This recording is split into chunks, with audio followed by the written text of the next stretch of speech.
Great. I think we're going to go ahead and get started. Thanks everyone for being here. Michelle, take it away. Thank you so much, and good afternoon, everybody, or good morning if you're on the West Coast. And thanks so much for joining us over your lunch hour.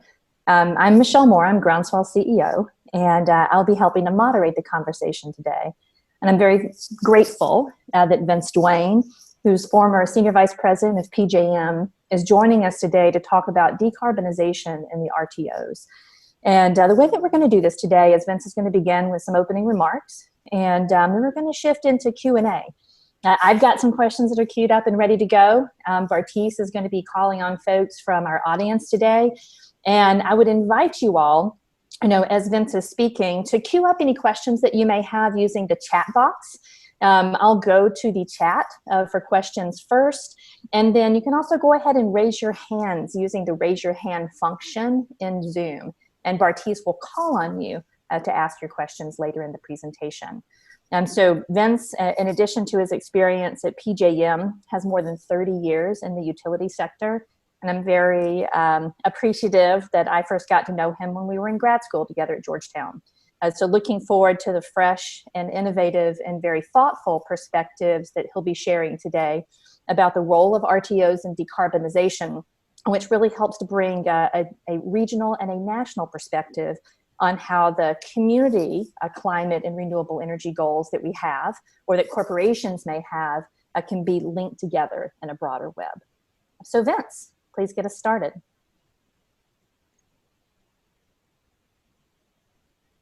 But I hope, this is more, at least a break from those that are watching Netflix continuously, or walking the dog like I've been doing, or checking your 401k, or worse, checking your symptoms, COVID symptoms online. So I do appreciate this chance to get together for at least virtually. What I'm going to do today, as Michelle indicated, is just provide, what I'd like to do is just one kind of macro thought that I think is helpful for policymakers to consider in the context of decarbonization, with specific focus on the electric industry, and even more particularly ISO RTOs. Now we can discuss more particular elements of carbon policy or renewable policy in the ISO context, so that's not out of bounds. But just, I don't want to take up all this time with too much of a presentation, so I just really want to get to one point. But in order to do that, I know we have some diversity in the audience, so pardon me if this is overly simplistic, but I just want to take a couple minutes to level set just what an ISO RTO is. I know many of you are familiar with it, and I'm going to keep it at a high level, because I think that's all that we need this morning. We are a system operator. ISOs operate the interstate grid, and they administer markets in electricity, and electricity comes in all manner of different products. So you hear ancillary services, you hear energy, you hear day-ahead market, balancing services, capacity. They're all various forms of electricity that are defined in terms of a particular market. And the ISOs administer markets. Why do they do that? They do that for several reasons, but the most important, paramount thing to keep in mind is they use markets as a tool to help them in their first function, which is to keep the grid operationally reliable. Markets don't exist as an end unto themselves. They exist as a tool in order to ensure the reliable commitment and dispatch of generation and delivery of electrons across the bulk transmission system to ultimately the consumer. Now, the purpose of an ISO, understand that these were creatures established by the Federal Energy Regulatory Commission. The FERC is an economic regulator, so its actions have to be understood in the context of economic questions. And the view has been, and it's been in place now for about 20, 25 years, that ISOs could serve as a vehicle not just to bring open access to the natural monopoly aspects of the electric power system, which would be the in particular the wires, but also competition to reduce costs to the consumer, competition at the generation level, and a facilitation or an enablement for states that chose to ensure competition at the retail level, so customer choice. Competitive discipline, which is a hallmark of the ISO markets, has borne a whole industry of merchant investment, and the important component, or the important attribute rather, of that is an appreciation that decisions to invest, construct, build, operate power plant facilities in ISO markets, those decisions largely rest on the backs of the investors. So the risks are borne by the investors making those decisions, which is in contrast to a traditional regulatory model where ratepayers were the risk of the investment decisions made by the utility. So what ISOs do as part of sort of the basic design mission is to engage in what's known as a security constrained offer-based economic dispatch. That's kind of a mouthful, but really what it means is that there's a central operator, and in PJM's case, that's in Valley Forge, and its systems and its personnel make decisions about committing resources, committing generation, dispatching generation through market price signals based on offers made by asset owners, and constrained only by whether the transmission system can accept the most economic offer. So decisions are made without regard to the ownership. If you're a integrated utility and you're running your own control area, there's an understandable preference in dispatching your own generation, your own affiliate generation. That doesn't happen in an independent system operator environment. You dispatch generation regardless of who owns it, based purely on the economics, considering the capability of the transmission system to accept that generation. And that is a complicated function, and I've oversimplified it, but for purposes of the discussion, that's all we really need to think about. The mission, in a nutshell, is reliability, providing reliable electric service at least cost. And the important thing for today's discussion to note in me saying that is that there's no reference to any other objective other than reliability, keeping continuous, dependable electric service available. There's no reference to emissions. There's no reference to other societal objectives that may be associated with the provision of electric service or the building of generation or the operating of power plants. There's nothing about zero emissions. So that's the FERC mandate, that design objective, and at least in some jurisdictions where there are multiple, an RTO is a regional organization, an independent system operator is typically a single state independent operator. PJM, where I came from, is a regional transmission organization that operated across 14 jurisdictions. That puts it in a difficult position when there is not a consistent policy objective around environmental issues like emissions and decarbonization. Certain states in PJM have very aggressive and progressive objectives in that respect, and other states don't. And it puts the ISO, in this case PJM, in a difficult position because it's hard to respond. Ideally, the ISO wants to operationalize policy decisions that come out of either the federal government or state policymakers. And if there are objectives to be made, the ISO's mission is to figure out how to reach those objectives and do so in a way that's consistent with the reliable operation of the system and in the least cost fashion.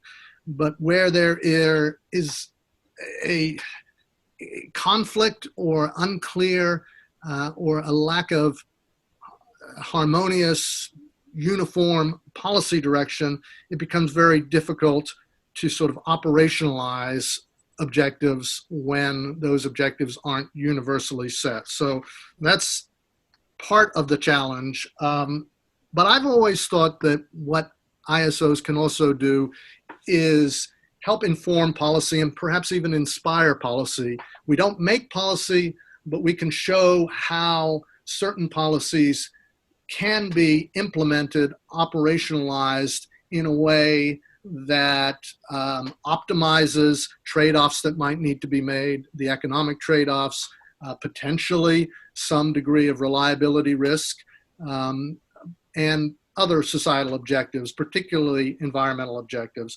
So those of you that follow PJM may be aware of an initiative that they're working on to demonstrate how carbon pricing could work at a state-by-state level within a 14 jurisdiction ISO like PJM, managing both economic and carbon leakage. And, that's an example of not that PJM can price carbon, but how to price carbon in a manner that's smart and can be operationalized effectively within an ISO environment. But when we look at carbon, I think, well, let me just say, these are my metrics for what constitutes a sound carbon policy, but I don't think they're controversial. I think, obviously, if you're a policymaker and you want to decarbonize, one metric is it has to be effective. It has to actually reduce carbon. That's straightforward. It has to be feasible and practical. It has to be something that can be operationalized. It doesn't necessarily mean that we need to have the technology. We need to have a clear path today to know how to do it. We can set objectives. They can be aspirational, but they have to be mindful of what we can do today and what we can't do today. And I'm going to come back to that point in a second. They need to be cost effective, or at least there should be some expectation or understanding of how much it's going to cost. And that, I think, is even more important today in light of the economic disruption that we're all experiencing. That's going to be a more important metric going forward. I think they have to be socially fair. A policy has to be fair across all demographics. It has to be something that, from a societal point of view, is politically tolerable. And last but not least, it needs to preserve the secure and reliable operation of the grid. We really haven't come to a point where we're prepared too much to trade off the degree of reliability, the continuity of service that we've come to expect in this country. And we probably shouldn't, except maybe in some controlled situations, because we're only, as an economy, becoming more dependent on continuous electric service, reliable, dependable electric service. So here's my macro thought. And it's not altogether complicated, but it's not something I think we talk about enough when we talk about decarbonization. We need to think about it in this country more broadly than just the electric sector. The fact of the matter is the carbon objectives that we're talking about, 80% reductions in the electric sector by a certain date, 2025, 2030, zero emissions by 2040, 2050. You hear that in various states, even the Paris targets. The fact of the matter is they cannot be met simply by decarbonizing the electricity sector alone. The policy has to additionally target replacing fossil fuel consumption in other sectors in the economy. Right now, transportation has surpassed the electric generation sector as the #1 emitter of carbon in this country. So we're talking surface transportation and the opportunity to electrify rail, car, truck traffic. Buildings and is another area, heating of water, heating of air, industrial applications that combust fossil fuels, predominantly natural gas, industrial processes. I mean, I think this is a little simplistic. I wouldn't hold me to it, but I think in terms of thinking about policy, you can think electricity constitutes about 30% of the emissions in this country, transportation, another 30%, buildings and industrial, another 30%, and the last 10% kind of by agricultural use. So the Gordian knot, as I see it, is we are struggling to meet the existing electric demand that we have today through non-carbon emitting sources. We're trying to increase renewable penetration. We're trying to bring that kind of efficiency onto the system to reduce emissions. And yet we also, as grid operators and as electric utility and electric sector participants, we have to figure out ways to increase electric demand because we have to electrify other aspects of the economy that currently are combusting fossil fuels that need to electrify. So that's the challenge. We need to expand demand. We need to electrify the economy while at the same time we're struggling to meet our existing demand through low and zero carbon emitting resources. And I think that gives us an opportunity to think about natural gas a little differently than we have been thinking about it. And there's a slide up, I hope you can see it, but if you're familiar with PJM, you've seen variations on this. It's interesting because what we've seen over the course of about 15 years of PJM is approximately a 35% reduction in carbon emissions. And that has been largely the result of the retirement of coal generation, which admittedly there was a substantial amount in PJM, and that replacement of that coal generation with renewable resources to some degree, so solar and wind to some degree, but predominantly the explanation falls at the feet of natural gas and the massive investment in natural gas generation that PJM has experienced, particularly over the last 10 years. So when we think about decarbonization and the debates that you kind of get into, the orthodoxy is, well, look, let's look at natural gas as a generator. It's 50 to 60% lower carbon emissions than coal. And that is improving. I think that's an important point. Natural gas isn't just driving out coal facilities, it's driving out older natural gas facilities, ones that are less efficient, that burn more natural gas, have a higher heat rate. And so we're seeing, substantial reductions in emissions as a result of this investment in natural gas. So the orthodox terminology is, okay, well, let's consider gas as a bridge to a renewable and zero emissions future. And the first phase in that would be where we are today, which is natural gas serving as baseload generation, almost continuous 24-hour operation. And it's doing that. And, that's remarkable for those of us who've been in the industry a long time.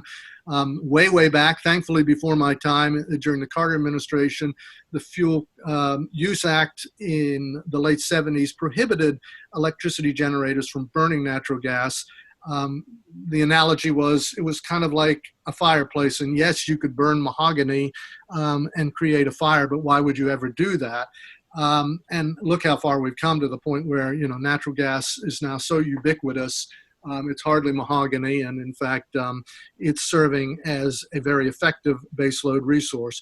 But these technologies are also very flexible and fast reacting, so they're serving in what I call sort of phase two, in balancing and backing up renewable resources. And as we get further through this continuum, we're going to see natural gas decline as a baseload resource and become more balancing and backup resource to renewable penetration. And the ideal is that in phase three, natural gas generation becomes more or less a museum artifact. It's off the system for all intents and purposes. So that's the bridge. And the debate is it a bridge of 10 years, 20 years or more? Do we have time for that kind of bridge? That's the kind of discussion we're going through. And what I'd like to inject in that is a slightly different view, and to think about gas might achieve a more rapid electrification of other sectors, and therefore a reduction in overall emissions if we're looking at it across the economy, as opposed to looking at just the role of natural gas as a generator and measuring its value according to how it's reducing carbon emissions strictly within the four corners of the electricity industry. So my point simply is that today I think carbon policy, it's too singularly focused on the electricity generation sector, and it's time to recognize electricity generation and the electricity sector not just as a, quote, carbon problem, but also a critical part of the carbon solution, and that we should be careful in setting up policies that we don't disable the electricity sector to such a degree that it's unable to meet the challenge to electrify combustion processes that are in, and that we really are asking, we're challenging an electricity sector that we want to see populated by zero emission resources. We're challenging it to too great a degree that it slows the rate of electrification and makes it more difficult to electrify other carbon emitting sectors in the economy.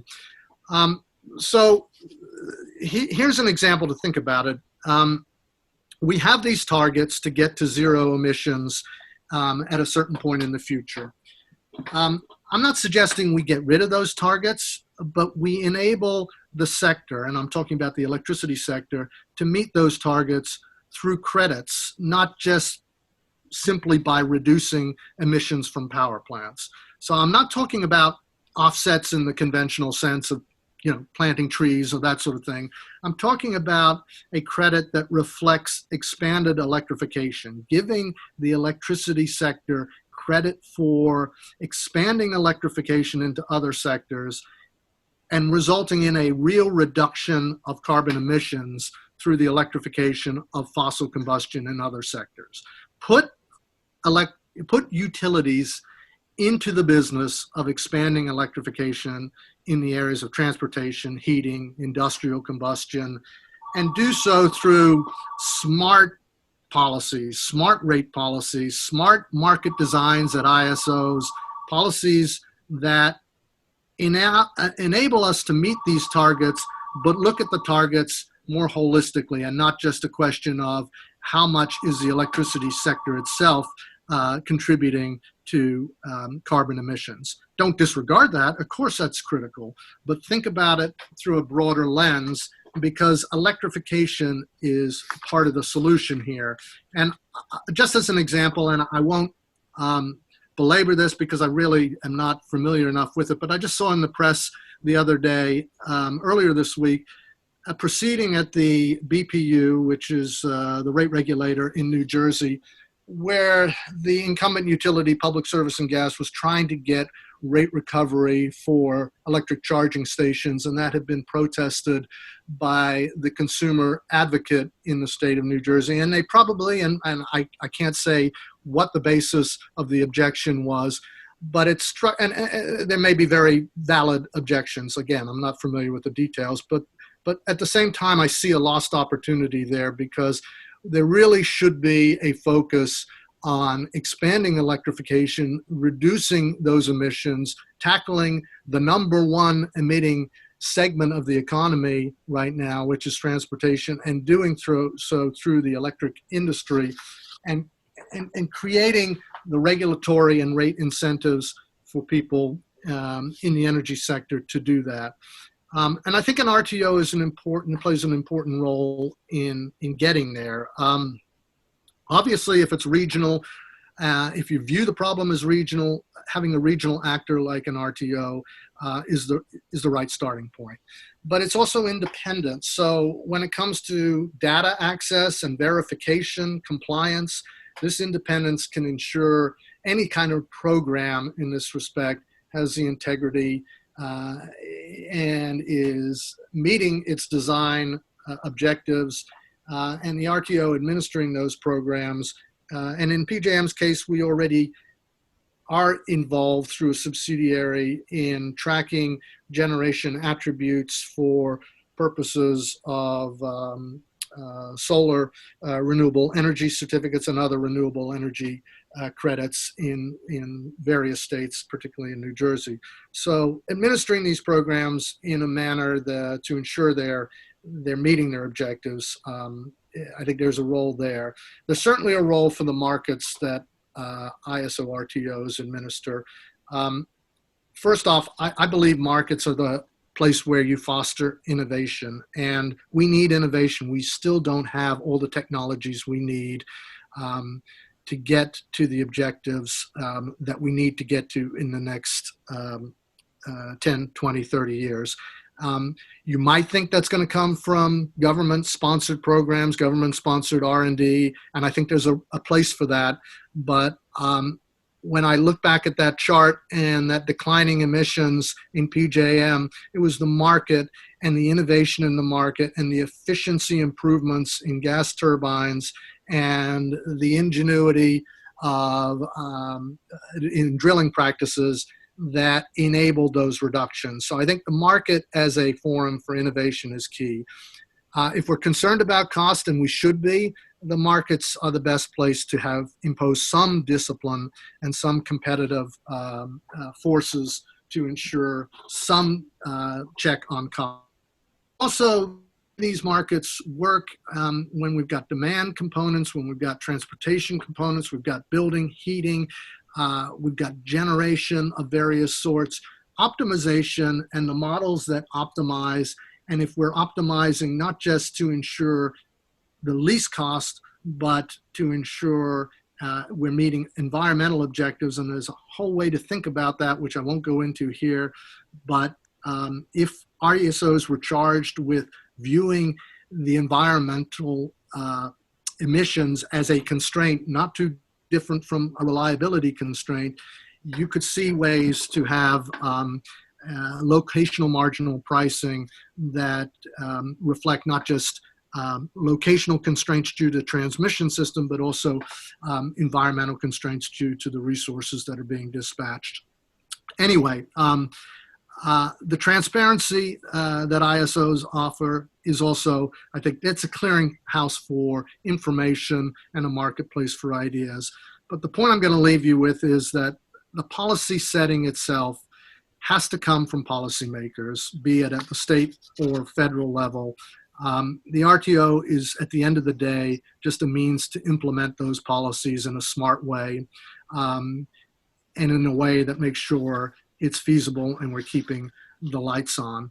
So I'm going to leave you with just this point. Let's think about decarbonization in the context of the broader economy, not just how to reduce emissions from electric power plants. I'm not saying forget about it, but we have to elevate the objective of electrification alongside decarbonization so that we're addressing carbon holistically instead of an incomplete and simplistic focus on just one emitter. I think that can be done without hampering the renewable penetration or chilling the innovation in clean tech that we've seen. I also think it's politically pragmatic. You might feel a little more comfortable about a longer bridge for natural gas generation if we knew that it was also instrumental in expanding electrification in other sectors and reducing emissions in other areas of the economy. And that's important because there's a lot of jobs associated with the natural gas industry. There's a lot of investment that has been made, and there's a lot of value that those resources currently continue to provide to the system operator. So I know this sounds like a pitch for natural gas, and natural gas in many quarters is a four-letter word, and I get it. But I know where, you know, the people I talk to in this industry of all types, we're passionate and we're professional and we're open-minded, and that's what I'm relying on here when I say this. Think about gas a little more broadly, and think about it as a tool for more rapid electrification. And then perhaps you can get comfortable with the view that maybe the horizon for natural gas isn't just another year or two, but a little more, and comfortable in the sense that overall it's playing an instrumental role in reducing carbon emissions because we're looking at carbon emissions more broadly. Well, and we have some good questions coming in, Vince. So if we're ready, we can shift to Q&A. I'm certainly ready. Thank you. Okay, let's do it. And I think that, for reflecting on some of the questions that we have and also the invitee list today, and thank you very much for sharing such a learned, perspective on the role that RTOs could play today. Some themes that I've heard. And, one is that RTOs have a potentially broader role to play in decarbonization, not making policy, but implementing policy in some ways that maybe haven't been contemplated yet or implemented yet. One would be to think about the RTOs and the electric sector more broadly as decarbonizing transportation sector too. Think about policy and metrics and implementation in that way. Think about the RTOs and the role that they could play in measurement and accountability, in moving forward towards a deeply decarbonized future where we're meeting our climate goals. And, also to contemplate a future in which carbon is a constraint for RTO operation in the same way that reliability is. And I think that raises some interesting longer term possibilities. And certainly, for me as a former policymaker, questions about venue for how that could happen. What are the policies and what are the policy making bodies who would really take a lead? So the first question that we have come in, is specific about a policy making body and also a venue. And as I'm asking these questions too, and we'll keep the responses pretty brief, so we can move through additional questions. Please raise your hand using the function in Zoom, and Bartiz will call on you, and you can ask the question yourself, or you can just type your question into the chat, and I will ask it for you. And that is, Vince, to what extent would FERC issuing an order on DER aggregation, help to facilitate decarbonization? And if you can respond to that specifically, and maybe also just speak briefly to, FERC as a venue, or sort of what are the right policy making bodies to talk to about these ideas? Yeah, well, I like the idea of DER aggregation for mostly operational reasons, but I think it can, have beneficial impacts, economically and environmentally as well. We need to figure out ways to get more out of the existing infrastructure we have. I don't think the answer to this question and to these problems is going to be build, build, build. I don't think we will have the appetite to run transmission lines across the country so that, California can access sunshine in the Plains states in lieu of ramping up their morning resources, which will be fossil resources, or dispatching hydro, what other options they have other than solar. Distributed energy resources and aggregating them gives if it's done correctly, it gives visibility to the system operator so that it can make decisions, understanding what resources and perhaps what tolerance. I love to couple that with active demand response, reaction to pricing, so that discretionary consumption can be,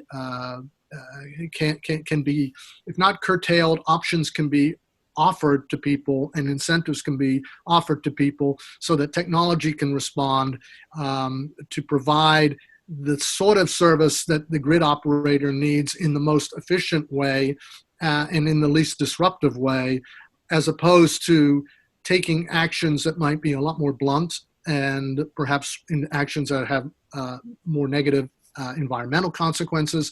So the short answer is, I think it's within their authority, and I think it's certainly a fertile area. I wouldn't characterize it as number one on my hit list, of policy objectives. But because I think it can be done and people can see a path forward for increased efficiency and an operational place for it, I get it. I understand why there's enthusiasm for it, and I'm 100% behind it. Great. So we've got a couple of other questions, and I'm going to combine a technology question, with another that we have on some work that DOE is doing, and then I'll follow it up with a question about a specific policy with a House bill. So one is, what are your thoughts on microgrids? And I would also add energy storage as a component of that. And then, and just to add a little more context around the technology or another piece of it, a lot of DOE work has been and continues to be on decarbonization, anticipating that the utilities would get into EVs and other electricity services. So how do you see this really integrating with policy, particularly incentives to reduce carbon and pollutants overall while we preserve the economic services that those sectors provide? So technology, microgrids, role of microgrids, role of energy storage, and then on the other side, sort of role of incentives and policies to help pull these things together. And then last piece of it, particularly given the folks that we have on the call today, any perspectives that you can share about the right target for these policy conversations, the right venues for them policy-making bodies would be helpful. Well, I mean, I think you're right at the heart of the matter with this question, because there's a temptation to pick and choose resource types, technology types, and I get it. When you're at a point where you feel you are in crisis, it's very hard to rely on what looks like an agnostic, invisible hand marketplace to come up with solutions to address the immediacy of the challenge, which in this case is decarbonizing. I do think, however, we got to resist that, and my approach isn't really the traditional approach, which is it's very costly to pick resources and to put all your eggs behind carbon capture or gasification, synthetic gasification technologies, or hydrogen or battery storage, or even offshore wind. The traditional challenge is, well, that's really costly. And I mean, look, we can have that debate. But I think the better way to think about the value, if you're a policymaker, of a market environment is the point I made a bit earlier, is that marketplaces, it's a clearinghouse of ingenuity and ideas and innovation. And we need innovation. We don't have the technological solutions in place yet to get to the objectives we need to get to. And the question then is, are we going to be better served by policies that pick resources in the hopes that they'll get there and they'll improve their technologies and get, if it's storage, will we get to the holy grail of utility scale battery or other forms of storage that really solve the conundrum? And we invest in R&D and we get 100% behind that through policies that create preferences and support? Or do we create incentives in a marketplace for outcomes? So we know what objectives we want, and we reward any technology, any action that gets us to that outcome. And the challenge to date has been, well, the electricity sector, as I've said, it's not just a problem here. It really has the potential to be a part of the solution. And yet, this gets us to your second part of your question, where's the forum for this? The FERC is right now, it's an economic electricity regulator. It's not an environmental regulator. It doesn't, in my opinion, have the authority to sort of put a carbon price or to even put policies in place on its own initiative that encourage the sort of zero emission outcomes and goals that we need. Obviously, Congress could do that, and that would be wonderful. But the sort of operating assumption is that's not going to happen anytime particularly soon. So we're left with various state policies. But there is one other, and this is a little radical, but the ISOs are independent but private organizations, and they're voluntary. And in that sense, they're a little bit like a club. And if you set up rules of admission that say, we want to meet a certain target, you could, again, that won't come from the board of directors of an ISO, but those members that constitute the ISO could set up rules that set those objectives in place. Those rules would be taken to the FERC. And I think there's a way to put those rules to the commission and say, look, this is not necessarily something we're asking you to do anything other than accept as rules of governance, and embedded in that, you know, how many times we meet, where, who can vote, who sits on which committee, et cetera, are these other objectives. And so there may be a forum in the ISOs to do that, but it would require a degree of consensus at the stakeholder level that currently isn't there, at least not in PJM. But you see, you know, a lot, you know, you see other jurisdictions that are a little more homogenous, in New England, perhaps in Texas, certainly New York and California, where that kind of thinking could take hold.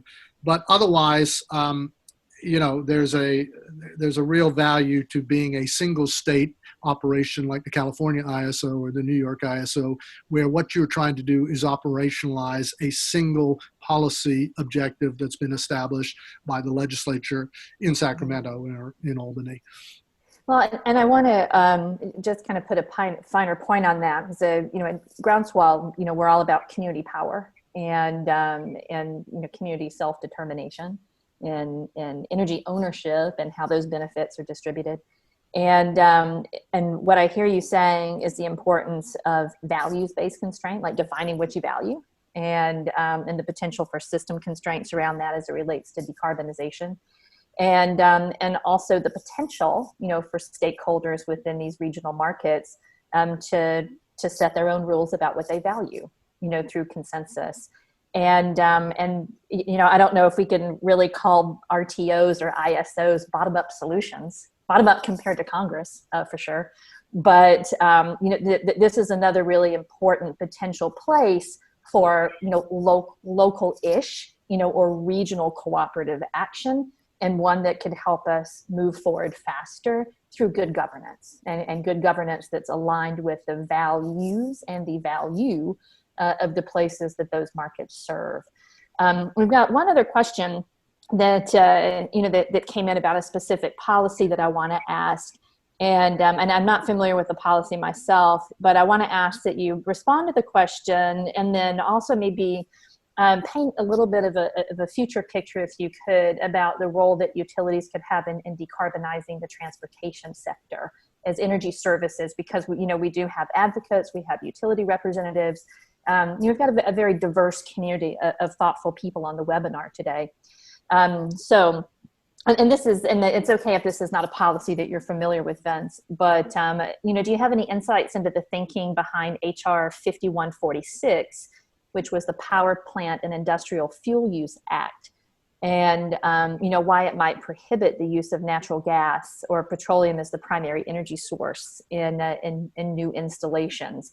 But because that does, you know, that question, whether you're familiar with the policy or not, kind of connects to the importance of decarbonizing combustion and transportation. If you could bridge to that, that would be wonderful. And then we probably have time for one or two more questions if anybody wants to raise their hand or type it into the chat box.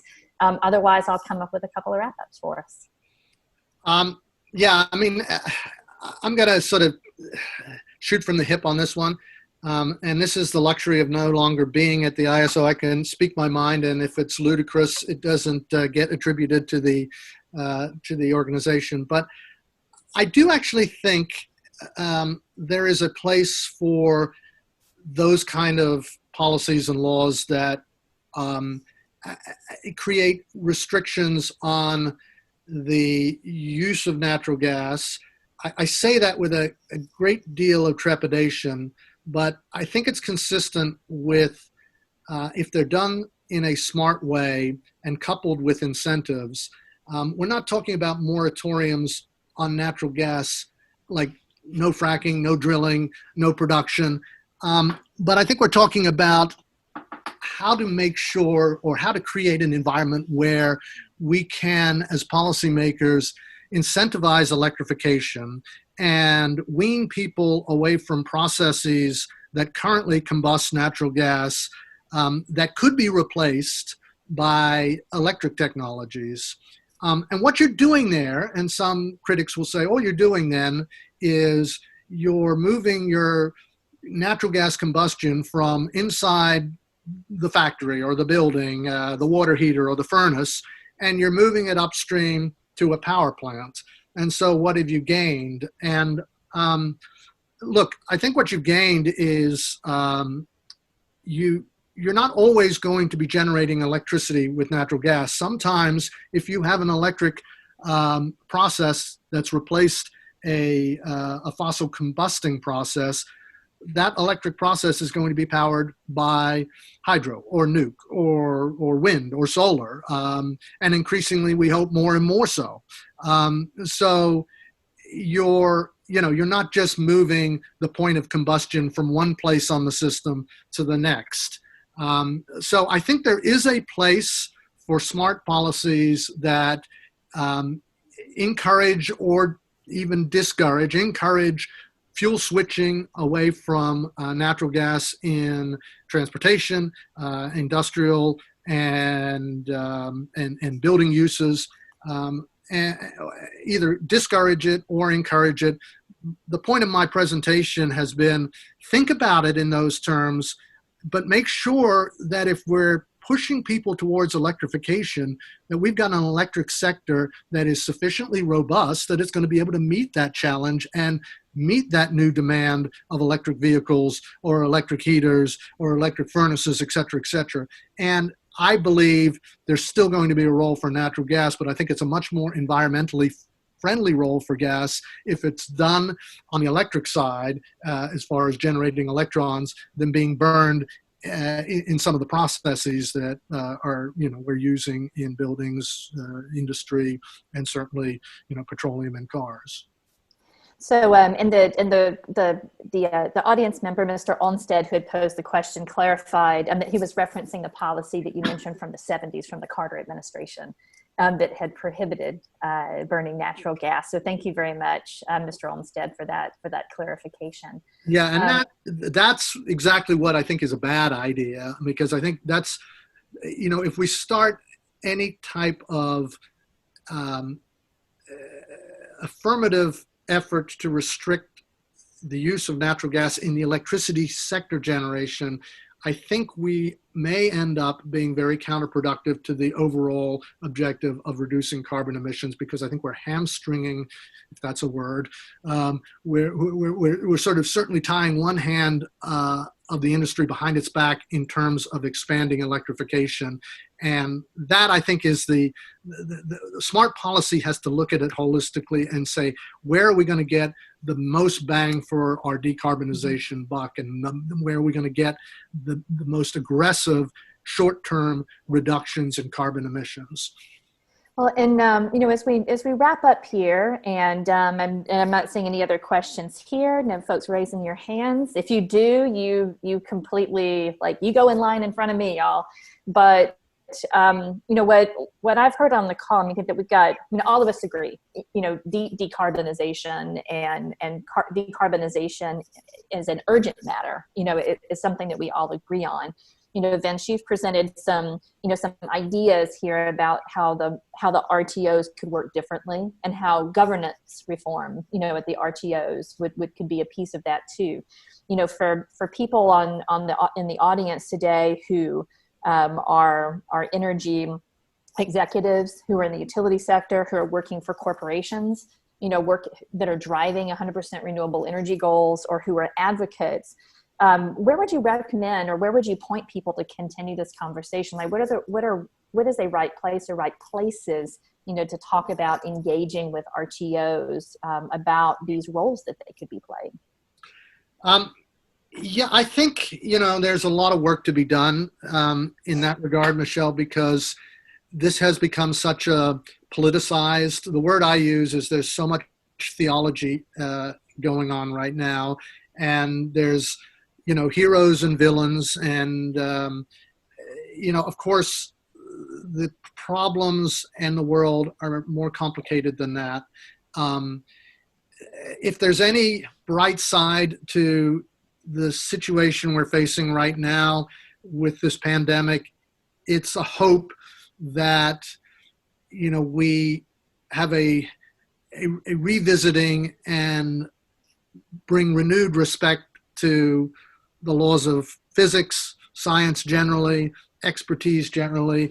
This is not a problem that is going to be solved by overly simplistic solutions. And so I think a lot of the orthodoxy that's grounded on this sort of theology about, this being good, this being bad, get rid of this, we need more of this, that has to change. Where does that discussion take place? I do think a different administration in Washington, through institutions like the FERC and the Department of Energy, are places for that. I do think the RTOs, there are already places for that, but I think it would be very helpful if state policymakers in particular got comfortable with the idea that the RTO could serve as a forum for those discussions, because I do think, and you touched on this earlier, there is a concern, and I'm not going to argue that it's not without some validity, that having a discussion is the first step to an RTO overstepping its bounds and getting into the policy setting business and dictating to people outcomes. And that's an authority that they don't have, they shouldn't have. And therefore, let's not even have a discussion or share ideas and populate the marketplace of information with smart approaches to how we might address this. And I think that's a shame. So overcoming that type of prejudice, which, will happen and is happening, I'm optimistic on that, because that is a great place to do that. At the end of the day, these things need to be operationalized in a manner where we understand what the consequences are going to be, both economically and operationally. Are the lights, how are we going to be able to continue service? So I think ISOs are a great place for that kind of discussion. So Vince, kind of closing question for you, and then we'll wrap up for folks by the 1 o'clock hour. For people who are on the call who may have some deeper questions for you, are you open to sharing follow-up questions or contact info? Oh, of course, yeah. Okay, wonderful. So we will definitely do that. Folks, you have the operations@groundswell.org email address, so hit us up there. I know we have one question on your outlook on the, I'm going to say the acronym wrong, MOPR, the MOPR, yeah. That we'll follow up with you on that. And so Mr. Olmsted will make sure that we share that with you on email. And I also just wanted to express our gratitude again for you being with us today. Thank you so much, Vince. Thank you, everybody who's joined us this afternoon as well. And Groundswell will continue these in the weeks ahead, every Thursday at noon, hosting a conversation about energy futures and thinking beyond where we are now to the possible futures where we would want to be, and taking on some of the big questions about how to get there, and always working to weave in a perspective from a national or a policy-making level, with how these institutions like RTOs can help communities and organizations to meet their goals from the bottom up. So thank you so much, everybody. We wish you a lovely afternoon, and we'll hope to see you again next Thursday. And next Thursday, we'll be talking about energy futures in DC with Bracken Hendricks, who's the founder of Urban Ingenuity and also one of the co-founders and authors of Evergreen. And the following week, we'll be with Chandra Farley of Partnership for Southern Equity, and Unica Roger Sipp from Groundswell, talking about the Afro future of resiliency. So more on that to come. Thank you guys so much. Thanks, everyone. And we'll be concluding this call.